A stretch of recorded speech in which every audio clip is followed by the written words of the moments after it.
네, 안녕하세요. LVP 트레이너 시스템 총괄을 맡고 있는 홍경의라고 합니다. 이 영상은 본격적인 트레이너 VOD에 앞서 프롤로그 형식으로 만들어진 특강입니다.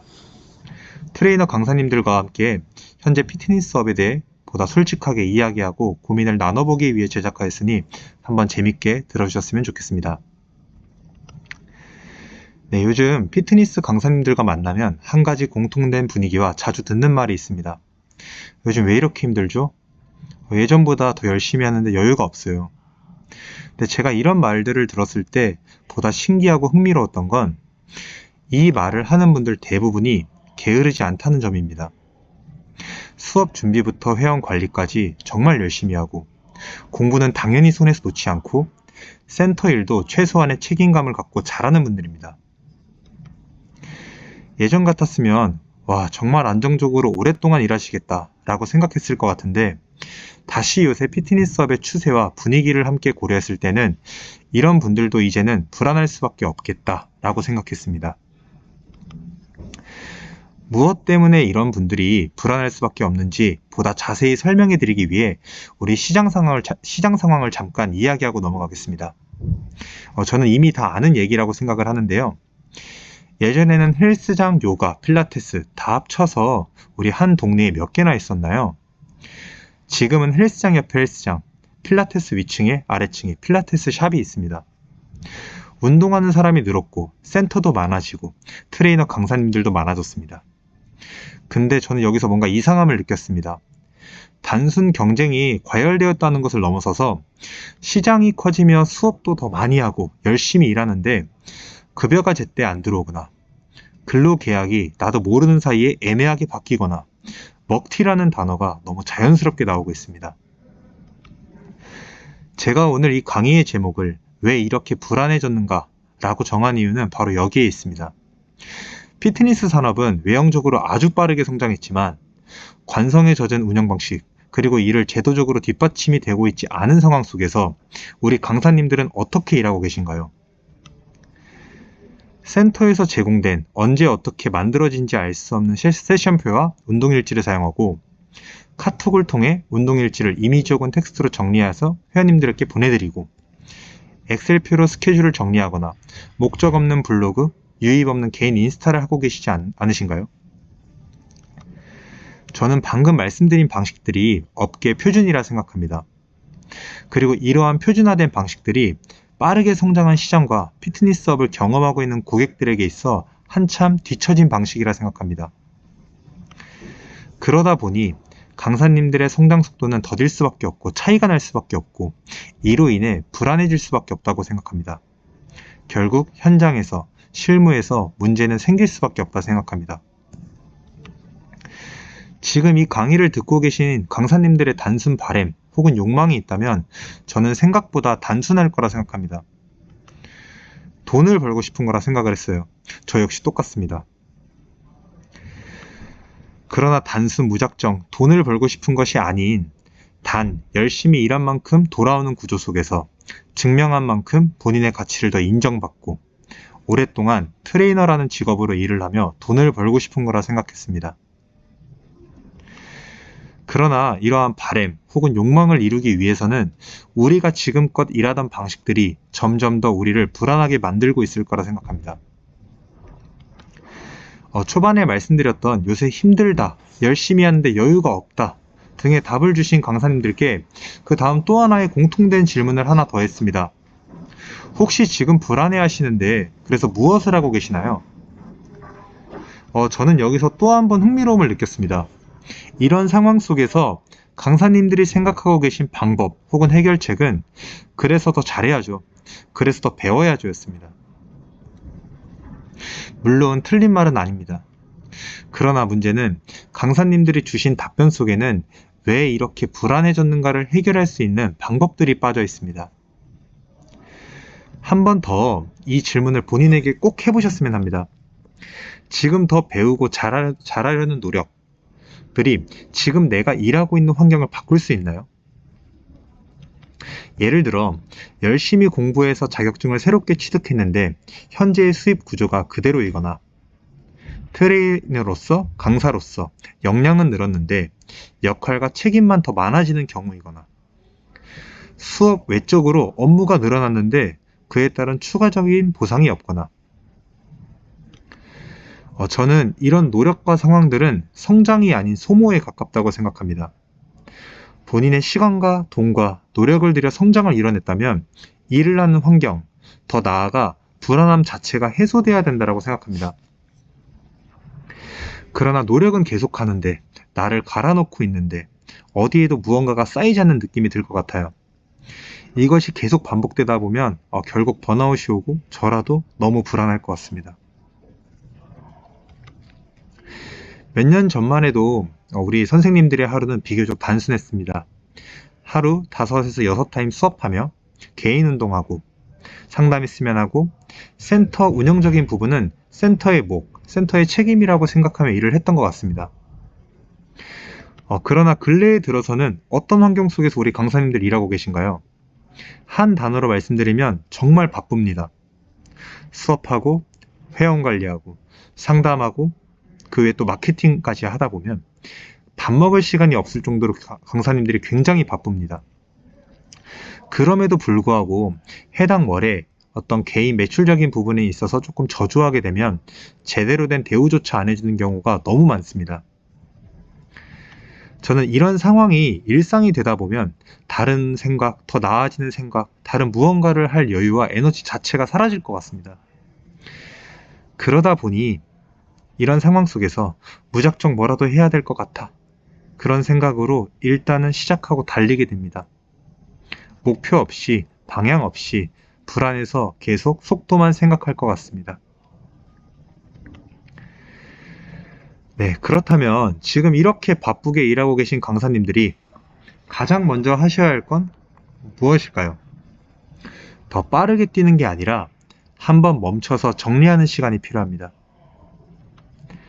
내가 맡고 있는 역할은 무엇인지, 어디까지가 나의 책임인지, 지금 나의 환경이, 내가 일하는 구조가 2, 3년 뒤에도 유지 가능한지. 앞에서 말씀드렸다시피 무작정 배우고 무작정 열심히 하는 것은 나의 에너지만 소모되고 피로만 남을 뿐입니다. 지금 강사로서의 나를 한번 돌아보고 살피고 나의 일하는 구조를 만들지 않는다면 앞으로 어떤 방식으로 일해도 어떤 선택을 하더라도 저는 불안은 반복될 것이라 생각합니다. 네, 그래서 한 번 더 말씀드리겠습니다. 강사님들은 반드시 지금 정리하는 시간을 가지셔야 합니다. 그리고 그 정리하는 데에 있어서 기준을 아주 명확하게 잡으셔야 합니다.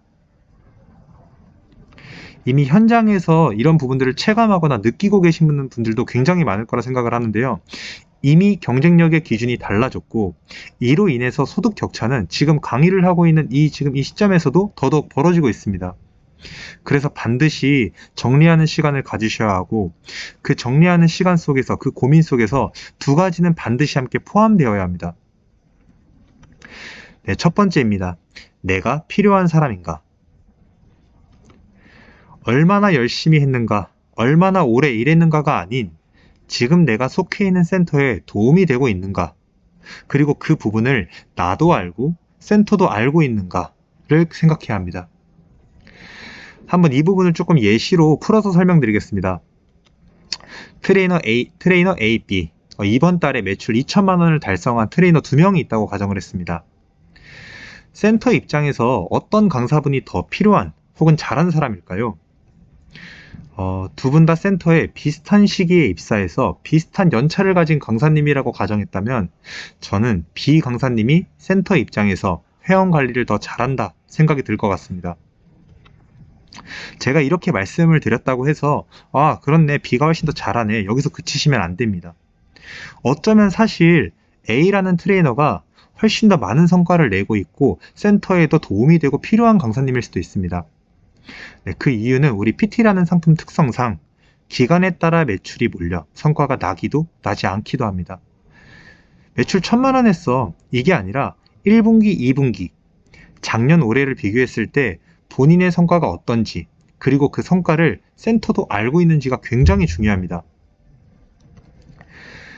네, 지금 피트니스 종사자분들은 너 이번 달 매출 얼마 했어? 너 이번 달 수업 얼마 했어? 와, 잘했다. 이런 분위기가 너무나 팽배합니다. 지금 강의를 듣고 계신 강사님들이라면 최소한 본인의 성과를 정확히 위 그래프와 같이 정리하고 스스로 인지하고 있어야 합니다. 알아야지만 부족한 부분은 보완할 수 있고, 본인이 정말 성과를 잘 내고 센터에 도움이 되고 있는 강사님이라면 이러한 데이터를 근거로 센터에 반드시 알려야 합니다. 그래야지 본인의 가치를 인정받을 수 있습니다. 사담으로 이런 데이터를 갖고 있는데 반대로 인정해주지 않는다면 저는 강사님이 계속 계시기에는 조금 아깝다는 생각이 들어요. 네, 그리고 이제 열심히는 기본이 된 것 같습니다. 예전에는 개인의 성실함이 본인의 커리어와 수입을 커버해줬다면 앞으로는 성과 없는 노력과 결과 없는 과정들은 한계가 더욱 명확해지고 한계가 금방 찾아올 거라 생각합니다. 네, 다음 두 번째 고민입니다. 나를 설명할 수 있는가? 내가 트레이닝 능력이 뛰어난가? 아니면 나 이렇게 자격증이 많은데, 이렇게 보시는 것이 아니라 지금 트레이너로서의 나를 정리하고 설명할 수 있는가를 반드시 고민하셔야 됩니다.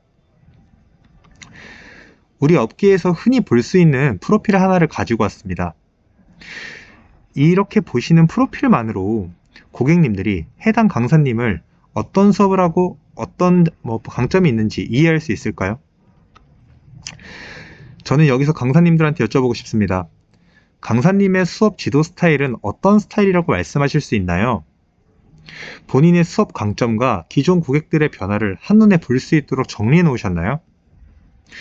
본인을 고객에게 어떤 강사라고 소개하고 계신가요? 나는 정말 잘 가르치는데, 고객에게, 동료들에게 100번 말해도 수업 구조를 눈으로 볼 수 있는 자료가 있는가, 강점을 문서로 정리할 수 있는가를 스스로 알고 정리하는 것은 이제는 너무나 중요하다 생각합니다. 더 나아가서 나는 땡땡땡 헬스장의 땡땡이야가 아닌 저는 이런 것을 하는 땡땡땡 강사입니다 를 말할 수 있어야 합니다. 센터 없이도 나를 소개할 수 있는 가가 두 번째 고민의 가장 큰 핵심이라 생각합니다. 그리고 이렇게 바뀐 경쟁력의 차이가 앞으로 강사님의 커리어를 완전히 가를 수밖에 없다고 생각을 해요. 네, 나의 성과 그리고 강사로서의 나에 대한 정리를 마치셨다 해도 갑자기 인정받지 못하거나 더 큰 보상을 받지 못할 수도 있습니다. 하지만 제가 말씀드린 대로 했을 때 최소한 적어도 나의 약점을 이제는 알고 보완할 수 있게 되고, 더 나아가서 나를 성장시키는 일과 소모받게 되지 않는 일들로 분명히 구분할 수 있게 됩니다. 그리고 궁극적으로 여기에 제목이 뭐였죠? 네, 왜 불안한가? 불안할 수밖에 없는가? 이제는 불안에 끌려다니지 않고 그 순간순간 스스로 선택할 수 있는 상태가 될 거라 생각합니다.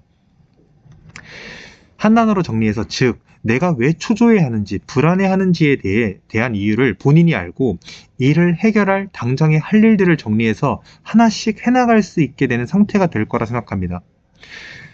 그리고 그렇게 되시는 그 순간부터 저는 강사님들의 커리어가 완전히 달라질 거라 생각해요.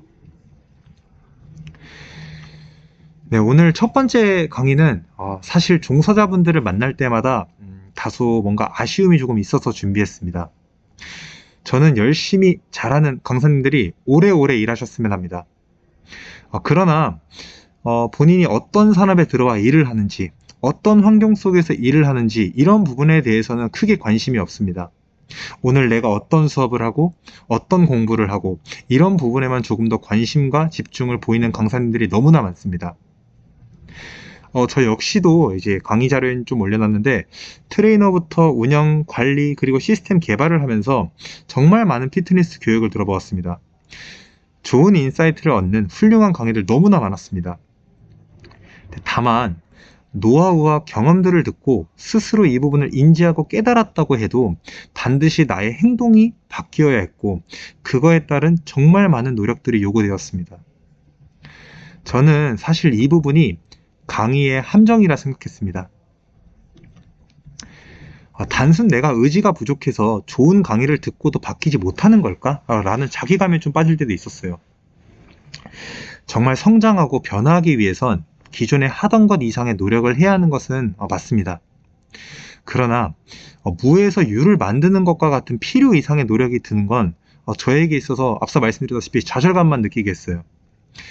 저 사람은 저렇게 하는데 나도 저런 거 해보고 싶다. 근데 어떻게? 뭐부터 해야 하는 거지? 이런 상황들이 저는 강의가 주는 함정이라 생각을 해요. 그래서 저는 저처럼 바쁘고 혹은 때로 의지가 약한 사람들에게 최소한의 방법이나 제대로 된 도구를 주지 않는다면 무언가를 바꾸는 것이 너무나 힘들다는 것을 너무나 잘 알고 있습니다. 네, 그래서 인사이트, 노하우, 경험에서 그치는 것이 아니라 새로 얻은 깨달음을 활용할 수 있는 방법과 이것을 적용할 수 있는 도구를 직접 제작하게 되었습니다. 보다 많은 분들이 오늘 강의를 통해 단순 내가 이래서 불안했구나 에서 그치는 것이 아닌 조금 더 나아가서 행동의 변화까지 있으시기를 진심으로 바라고 있습니다. 네, 다음 강의부터는 트레이너 로드맵을 바탕으로 각자 커리어에 있어 어떤 목표를 설정해야 하는지 그리고 어떻게 하면 되는지에 대한 기준을 만드는 시간을 가져볼 거고요. 그리고 그 이후 강의부터는 실무에서 오고 가는 데이터들, 예를 들면 회원관리, 운동일지, 성과관리 이런 부분들을 저희 제품에서 어떻게 기입하고 활용할 수 있는지에 대해 알려드리고자 합니다. 네, 오늘 이 강의가 여러분들의 불안함 해소에서 그치는 것이 아닌 내가 이래서 불안했구나, 이래서 내가 계속해서 우왕좌왕 좌절을 맛봤구나, 여기서 그치는 것이 아닌 새로운 정리의 출발점으로 되셨으면 바랍니다. 네, 오늘 긴 강의 들어주셔서 정말 진심으로 감사하고 저는 LVP의 홍경의였습니다. 감사합니다.